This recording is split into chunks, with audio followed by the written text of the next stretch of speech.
Pet peeve time. Pet peeve time. Article comes out in Politico. Democratic insiders are finally acknowledging that Bernie Sanders could win the nomination. His resilience in primary has caught the attention of the party establishment. Now, I read this article, and this article set off a chain reaction on mainstream media networks on MSNBC, Fox, and if I'm not mistaken, even CNN, where they were engaging this point, talking about this point, and agreeing that Bernie Sanders could win. And this further set off lefties, in some cases applauding mainstream media for this acknowledgement of reality, to which my argument was, do not applaud them for this. Applauding mainstream media and Democratic insiders for accepting Bernie Sanders as a legitimate potential winner of the primary is like acknowledging a dad or a mom for taking care of their kids. It's your job to be able to acknowledge reality, specifically mainstream media, but this has nothing to do about you, and this is not why they're doing this. And I would go back to my main basic point. Do not applaud mainstream media or Democratic insiders for this. You were standing, you existed, you were always there, whether or not they accepted your presence, whether or not they even acknowledged your presence. You were always there. And the moment before this article ran, did you in this movement cease to exist? Don't applaud them for this. Welcome to a late night soapbox.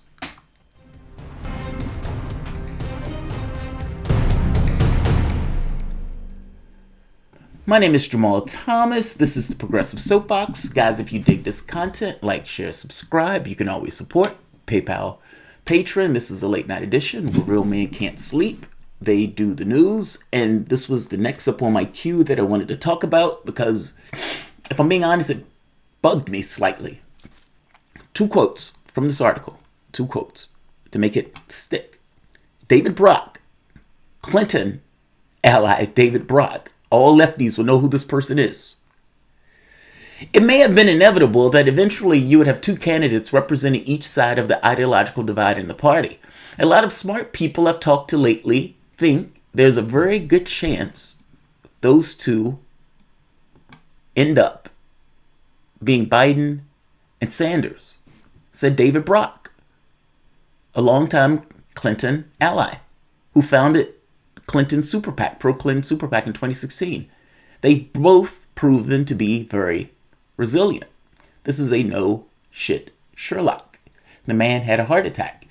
Did Politico really need David Brock to tell them this to accept Bernie Sanders as a legitimate, real threat to win the primary? Here's another one. I believe people should take him very seriously. He has a good shot of winning Iowa, a very good shot of winning New Hampshire, and other than Joe Biden, the best shot in winning Nevada, said Dan Pfeiffer, who served as an advisor to President Barack Obama. He could build a real head of steam headed into South Carolina and Super Tuesday. He knows what I know. That the moment that Joe Biden's electability issue is pierced, then Joe Biden is going to lose points. Especially if they can find somebody that has vision and that they believe in and that they more trust. And if they believe they could beat Trump. And if Joe Biden doesn't seem like he's winning, then Joe Biden could lose this notion of electability. And if he loses electability, the rest of his campaign is over.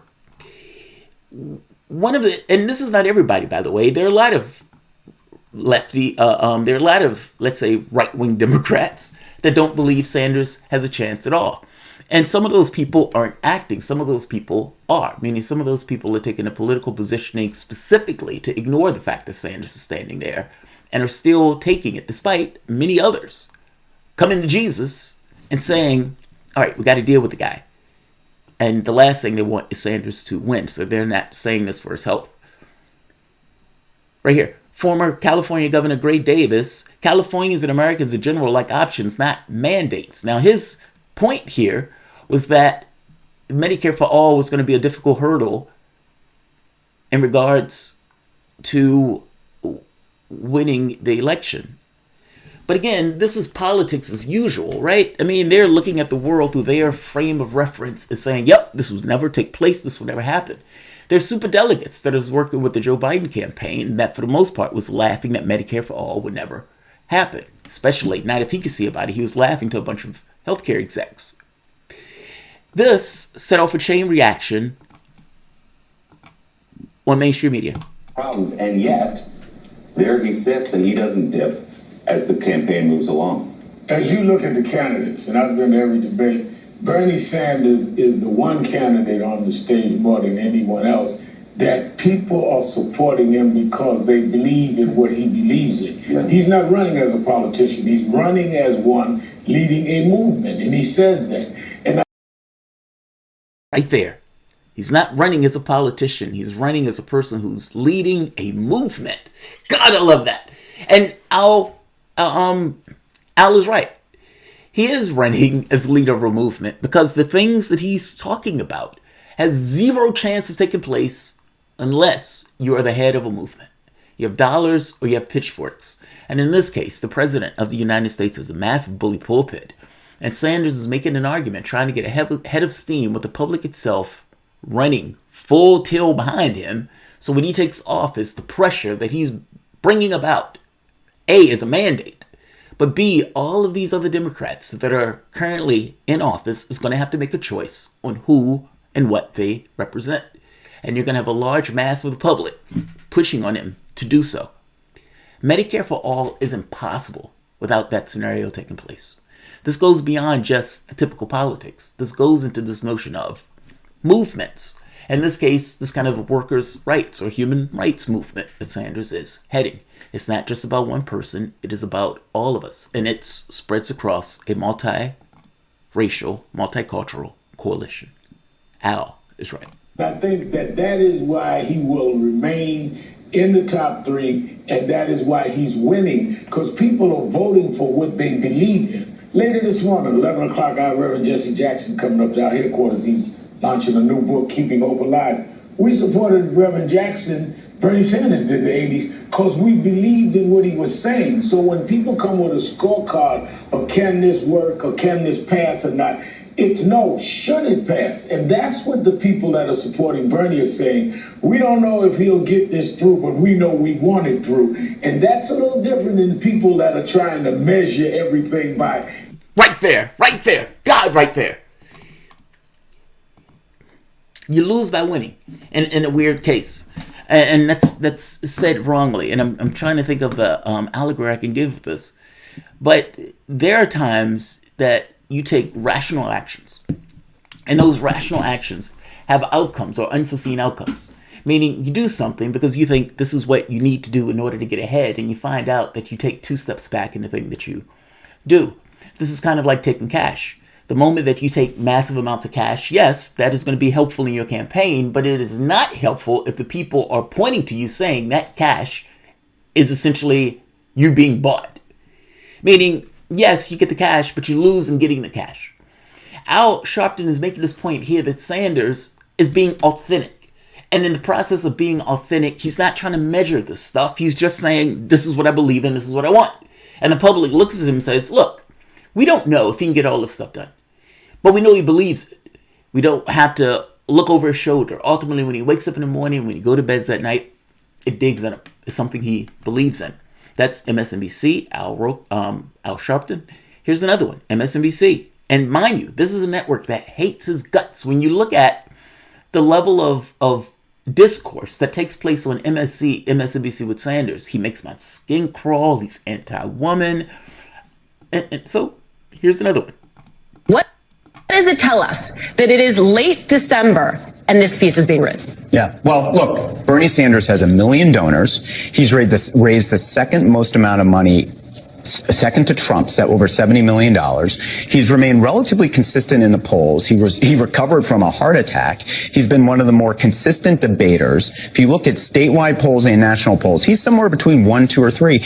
And for him, if he's viable at 15%, which is what he's going to need to be in Iowa and all the different counties and across, this country, he is going to accumulate a lot of delegates. He may not win the nomination, but he is going to accumulate a lot of delegates. But what does it say that it is this moment in which the establishment is willing to, first of all, do you agree that that's where the establishment is, that they're willing to admit that Sanders may be the nominee? Well, he may be the nominee. Right. I mean, I don't think there's no way around that. I mean, if you look at where he is in the polling, if you look at how he's doing with money, I mean, he's going to be able to stay in all the way to Milwaukee because he's going to be able to raise money. That's not her point. And she's actually making a really good point. Why now? Why is this article being released?